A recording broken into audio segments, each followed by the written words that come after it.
বেপর্দা মহিলাকে বলো না যে বোন দেখো রাস্তার কুকুরের সাথে তফাৎ কি।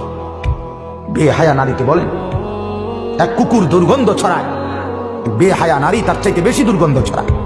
বেপর্দা নারী সমাজ আরো বেশি নষ্ট করে, সমাজ নষ্ট করে। যে মেয়েটা বেপর্দা হইয়া অসংখ্য যুবককে নিজের শরীর দেখাইল, আল্লাহর কসম এই সমস্ত যুবকের গুনার সমপরিমাণ পীড়া ওই নাফরমান মেয়ের কাঁধে উঠবে, মহিলার কাঁধে উঠবে, কোনো সন্দেহ। এজন্য বাপ আল্লাহ তাআলা প্রথম এটাই বললেন যে আমার বান্দা বিশ্বাস করো, গোটা জমিন আমি উপযোগী, আমি বানাই দিছি। 2, আল্লাহ তাআলা বলে এটা প্রতি মুহূর্তে মনে রাখো, চলতে ফিরতে আমার দুনিয়ায় প্রত্যেক দিন প্রত্যেক ক্ষণ, ঘরেও বাইরেও, হাঁটতেও বসতেও, সকালেও রাতেও, একাকীও প্রকাশ্যেও, এটা মনে রাখো আমার কাছে তোমাকে আসতে হবে। হবে কিনা বলেন না? কোনো সন্দেহ, কোনো সন্দেহ।